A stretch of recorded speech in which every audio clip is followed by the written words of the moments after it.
Welcome back, everybody.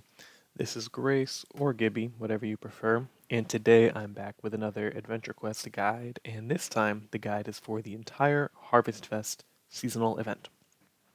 So all of the items and all of the quests at Harvestfest are in this video. Before I get too much into it, I want to say that I'm making a long video and a short video. The short video is just my voiceover with the quest information and item information, and the long video is that voiceover, which is then followed by all the recordings of all me completing all the quests and showing you what the bosses are like and stuff. So if you're curious about a specific quest, you can watch the long video and go to that timestamp.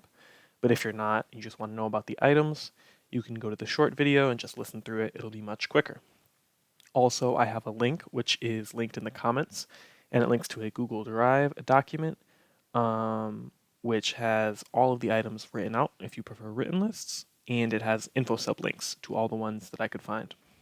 Okay, so now that we're into it, Harvest Fest has two main hubs. One is the Crossroads Farmlands hub, which has some really old quests, and you can access that year round.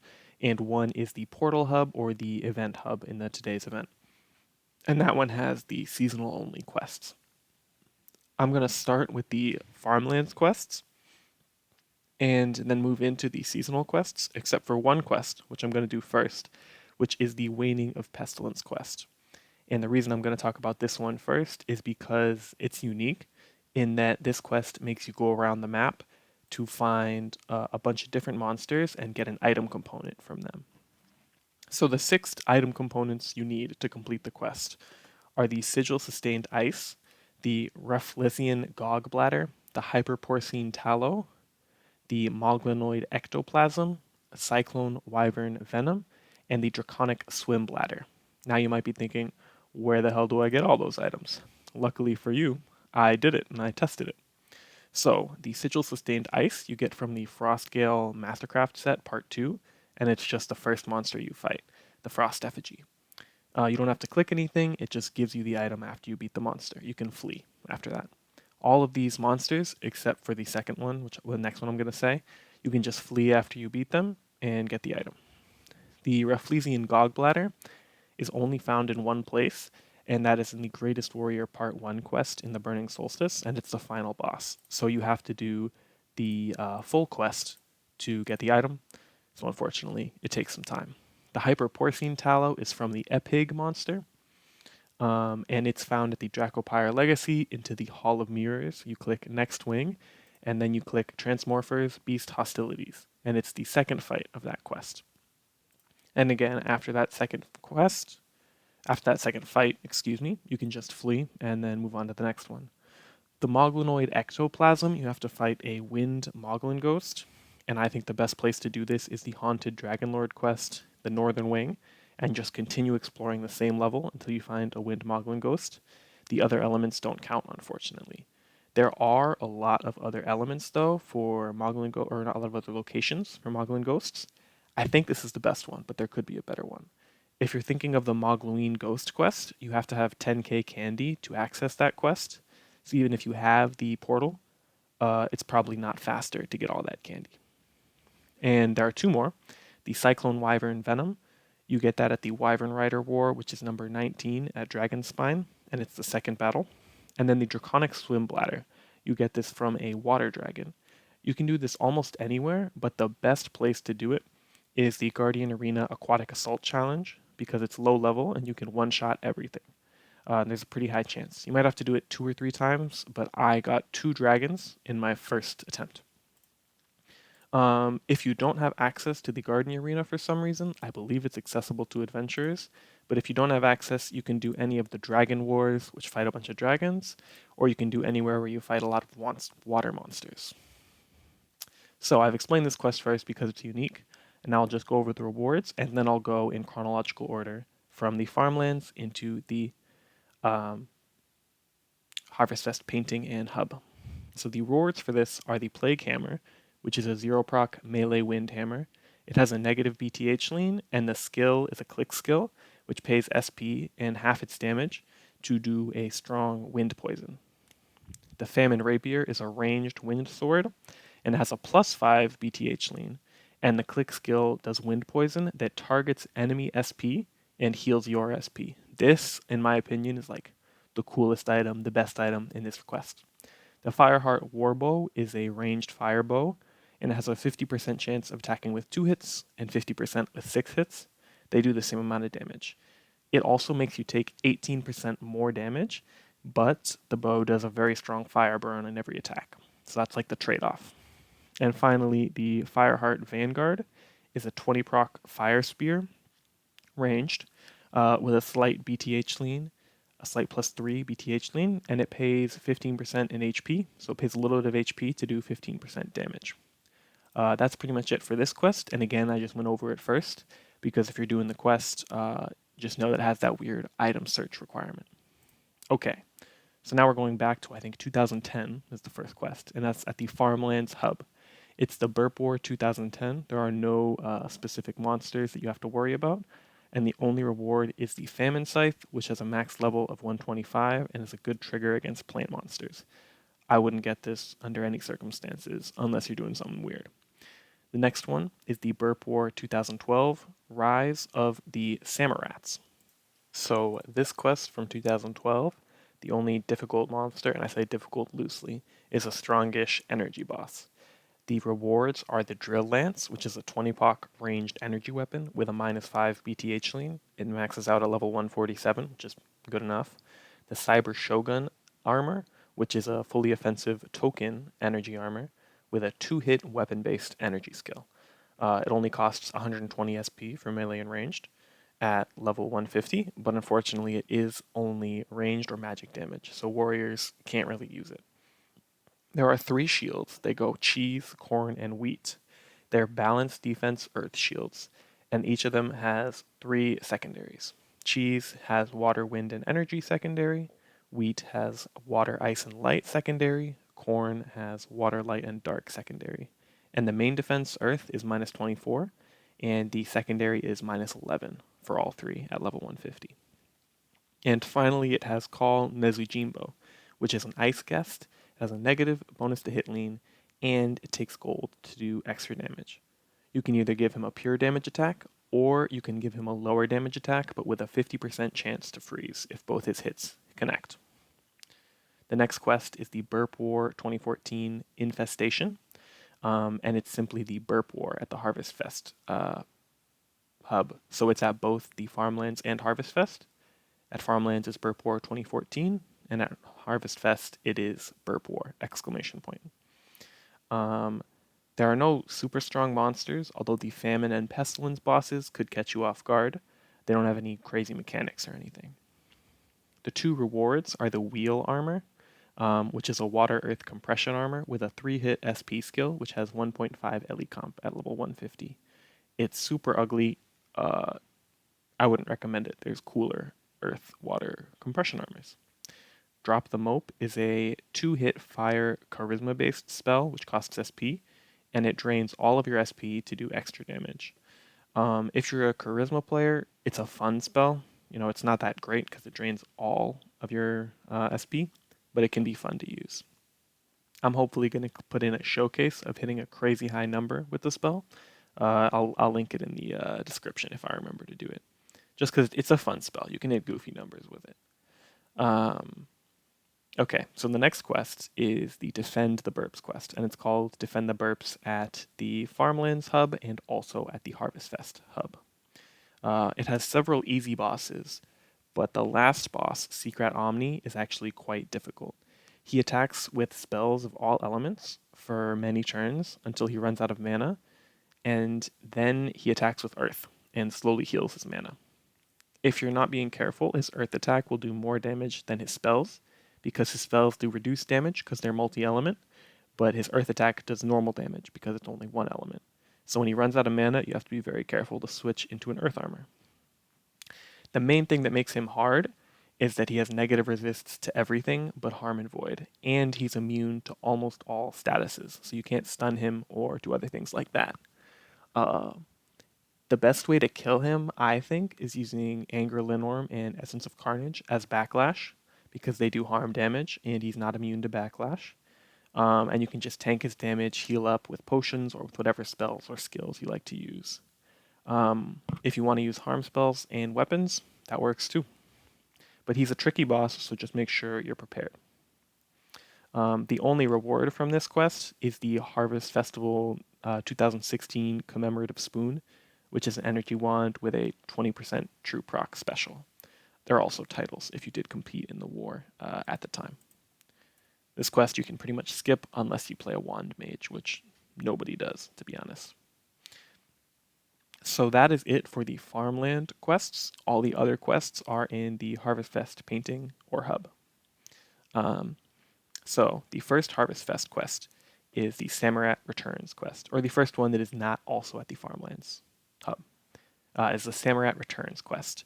There are no difficult mobs, just the same energy boss as earlier, and it has the Choking Vine Blade as a reward, which is a 20 proc melee earth weapon, which chokes on the special. To be honest, it's complete trash. I would never use it. There's the Mutant Vegetables quest, and this quest is you have to be a little bit careful because the challenge mode Carnell is in fact quite a challenge. He attacks with Earth and Dark and inflicts both burn and choke, so he can really mess you up if you're not careful.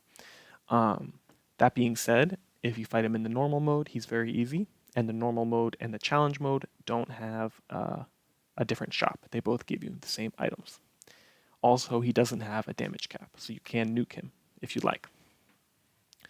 The two weapon rewards are the Cardinal's Necrotic and Infernal Scythe. They're 20 proc ranged and fire, or they're 20 proc ranged fire and dark scythes that inflict choke on their special. There are no info subs. To be honest, the only information I could get was like really old Discord logs, so I couldn't find anything more specific. The Spark of Serenity armor is a Mastercraft neutral lean earth armor with light and dark compression, and it forces plants to attack with earth damage and gets damage reduction against them. It's good triple compression. It's an underrated shadow armor. To be honest, I would recommend picking this up just for the shadow armor, unless you like another shadow armor better.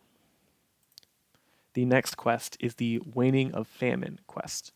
The Famine boss has a low damage cap, so you can't really nuke him with standard methods. You can if with other stuff if you like. But one thing, he's an earth monster, but he nukes with wind on the first turn with his mana ability. And then he attempts to steal all of your statuses. So if you give yourself a defense boost, or you give yourself celerity, or you give yourself backlash, for example, he steals those statuses. Also, if you choke him, he gets an Alien Power effect. So if you choke him, he does more damage. Aside from that, he just attacks with wind and dark. He's not really a threat unless you accidentally give him a bunch of buffs. His SP doesn't do anything, it just fuels him eating his own choke to get Alien Power. The rewards for this quest are the Gym Rat, which is an earth pet with a plus 10 bonus to hit lean, and it toggles between pure damage or daze. The daze is okay for daze, but it's daze, so I wouldn't recommend using it. Ravenous Talisman is a wind misc that boosts both int and strength by 50 at level 150. It cuts wind damage in half, and it has an HP toggle, which is only 23 at level 150 to increase damage to wind monsters by 15%. It does have a pretty high upkeep, 79 SP normally, but it's a misc that both defends and has offensive capabilities, so it's pretty good if you need wind monster tools. The next quest in chronological order is the Waning of Pestilence quest, but I went over that at the beginning, so I'm going to skip it. And that brings us up to the modern day. Last year we had the Ratty Crown quest, and the only notable monster there is the Rat King, which attacks with Earth normally, and its SP attack throws Earth, Fire, and Harm bombs that poison you for harm damage. He has a pretty low damage cap, not super low, but pretty low, but he also has a weakness to statuses, so you can just stunlock him. The only reward for that quest is the Venom Jade Crown, which is Mastercraft. It gives you 50 dex and charisma and 40 luck, and it also makes your poisons have 20 potence, so it makes you more likely to inflict poison. It has an overcharged skill, which costs 33% more than a normal skill, and it inflicts a harm poison at a minus 20 save. The save is charisma versus charisma, and it lasts for 5 turns. It costs more if you're wielding a magic weapon, weirdly enough, but you don't get any benefit from it. So make sure to wield a melee or ranged weapon if you have one when you're using this ability. And so before we get to the new quest, I'm actually recording this voiceover uh, before the event comes out to give myself some time. So I'm going to go over the offering shop. So that is the shop you get that has all the random stuff from a bunch of years. After this offering shop, and again, the timestamps will be in the comments or the description, but after the offering shop, I'll go over the new quest from 2022. Okay, so the offering shop has a ton of stuff. I'm going to just go through the weapons, then the spells and plets and miscs, because those are smaller. So for weapons, there's the Harvest Sickle and the Harvest Scythe. Uh, both of those attempt poison on each attack, and they don't have info subs, so I can't tell you exactly how strong the poison is. It's a pretty good poison attack if you are a poison build, which there are very few of. There's the Harvestfest 2015 and 2017 commemorative spoons. These are simply fire and wind wands with a 20 proc true special. Nothing special, just wands. There's the Staff of Plenty, which is a 20 proc magic earth weapon. Nothing special with it, just does damage. There's the Ghost Chili drum chucks, which you can toggle between melee and ranged, and they're a 10 proc fire weapon, but the special is only ranged. Also, they have a +3 bonus to hit lean, so they do a little bit less damage and are a little more accurate. There's the Guardian Harvest Staff, which is a 20 proc magic earth weapon, and it has a special that does half damage and half healing. There's the Spartan Blunderbuss, which is a 4-hit 100 proc ranged water weapon with a +7 bonus to hit lean. This is pretty good because it's 4 hits, but it also has a big bonus to hit lean, so it does reduce damage. If you're a 100 proc ranger, you could consider it. The Pumpkin Chucker is a 1-hit 100 proc ranged fire weapon with a +8 bonus to hit lean, and its max level is 141. Kinda bad. Same with the Apple Launcher, the exact same, but a ranged water weapon and a -5 bonus to hit lean. The max level is 141. And the Corn Missile Launcher is the same but wind with a +10 bonus to hit lean, max level 141. Don't get this, it does too little damage and it's only one hit. There's the Horn of like Pony, like Pwned, like 2004 internet humor. AQ, I guess. It's a classic. But it is a magic wind or magic melee toggle wind weapon, and it's tokens at a high level. So I would never get this. It's pretty trash. Also, it has a 26% chance to proc a special, which is just random. Finally, for weapons, there's the Guardian Violet, which is a 15 proc melee earth sword with a ranged special, and has a -5 bonus to hit lean, and maxes out at level 136. Also pretty trashy. Okay, so the last couple things in this shop are the spells, pets, and miscs. So there's the Summon Plant Dragon, which summons a guest. There's only a mana version, not an SP version. And it has hits with earth and water and has a +3 bonus to hit lean. There's Earth Explosion, simply a 3-hit earth spell, which maxes out at level 145. There's the Velase Gobbler, which is a wind pet. One attack deals more damage, one attack deals less. They're both 50%. And it has a -4 bonus to hit lean, so a little bit extra damage, a little less accurate. There's the Neepin Creep, which is an earth pet that maxes out at level 123. One attack does high damage, one attack does low damage, pretty simple. The Salamander Seed Pack calls an SP Fire Guest. 2 attacks, one does more, one does less, same like all the others. Finally, there's the Windstone, which is interesting. You can only use it if you also have the Velasa Gobbler pet, and it gives you a temporary pet slot, the Turkeysaurus Rex, and that toggles between a damage attack that does a little more damage than a normal wind pet, because you're using both a misc and a pet to use it, and a sleep attack that has a +20 save.